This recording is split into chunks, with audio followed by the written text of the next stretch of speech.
Art has always been a way of life for Comanche artist Dr. Ron Burgess, and as a nurturing father, he shared that passion with his sons, Nocona and Quanah. We joined the Burgess family at the Comanche National Museum's exhibit Nanahtuanuu, a showcase of a family's love for their history and culture. Dr. Burgess discussed the evolution of Comanche art. They would draw scenes or actions, and the other would do the same. Probably goes further back than sign language. Once those caricatures that they developed through the art became signs, in their hands, in their actions and motions. Probably in this area during that time, I would imagine there was, maybe 20 or 30 different languages. Then you get to the part where the Comanches ruled this area. The Comanches had an economy, and they dealt in horses. Everybody needed horses. They dealt in food, buffalo, meat, hides, all the things that people needed to stay alive. And then they would trade for their vegetables, corn and squash and everything else. The Comanches had that economy going for probably almost 200 years, and so that we talk about the language portion of it. The people that lived in this area, or that wanted to live in this area or survive, they had to learn to speak Comanche.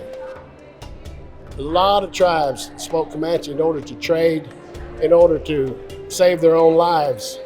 They had to tell Comanches why they were there, what they were doing. If you couldn't do that, there's a good chance you didn't survive. I'm a former chairman of the Comanche Nation. We've always wanted to get a museum started, with the tribe, because we've lost a lot. Some of our elders had all kinds of native arts that we could have collected if we'd started earlier. The show gives me a chance to talk to other fathers, because I know some other dads that have projects with their sons, how the arts carry on. The boys may have different careers now, but in the back, the things that they like to do is things that they did with their dads. And I like the fact that my boys they do other things, but their art is always there. The two of them, their style are totally different. And I think I'm kind of in the middle. Like Quanah, his work is real detailed, every little detail. Nocona's, his is a little looser, And mine, I guess mine is kind of mixed.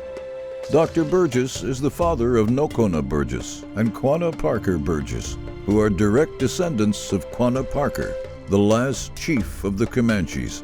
Quanah Parker was the son of Comanche war chief Peter Nocona and Cynthia Ann Parker, a white woman taken from her family when she was only 9 years old.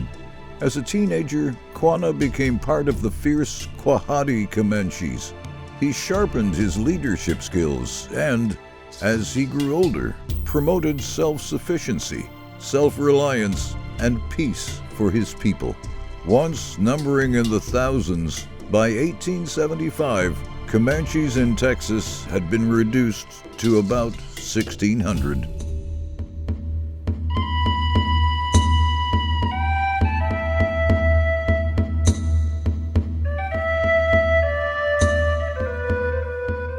This is like one of my greatest achievements so far in my art career.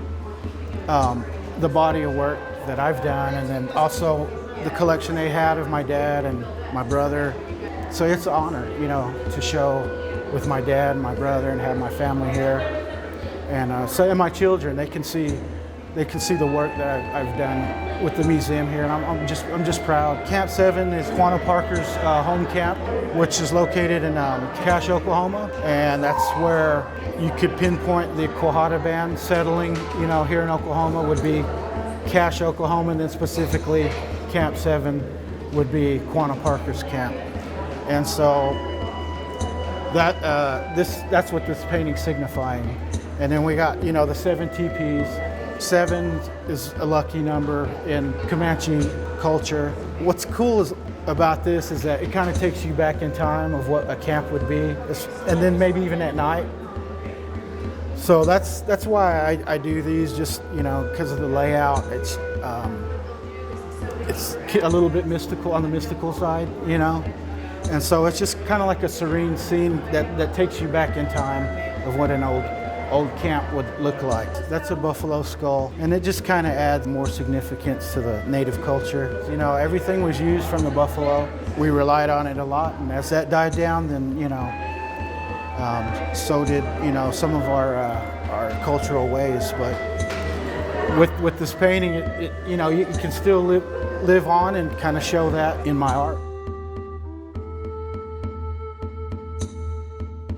The exhibit means a lot. It's our home tribe's museum.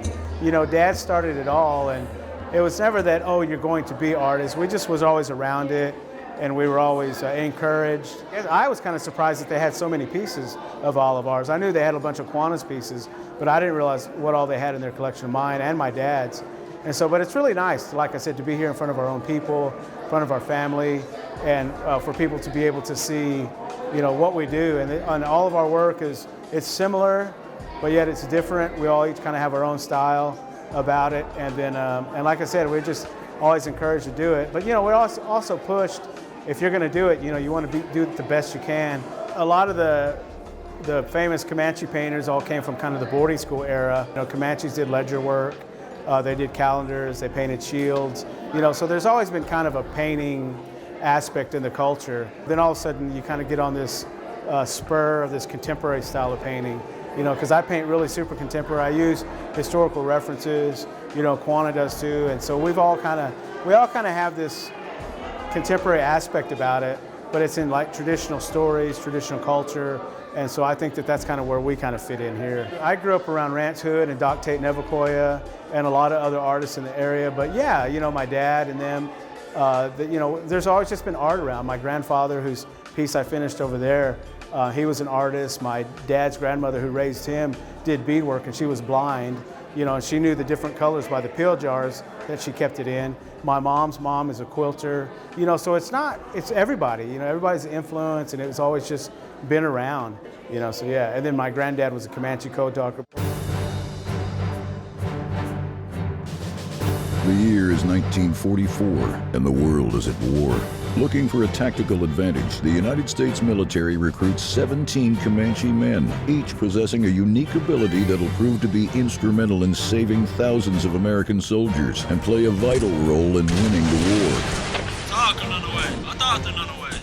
Code talkers, as they came to be known, relayed secret battle messages encoded with their traditional Comanche tribal language. Throughout the war, these warriors' codes were never broken. When I was a kid, he gave me this contemporary art book about contemporary American art, and I've had that. I still have it in my book collection.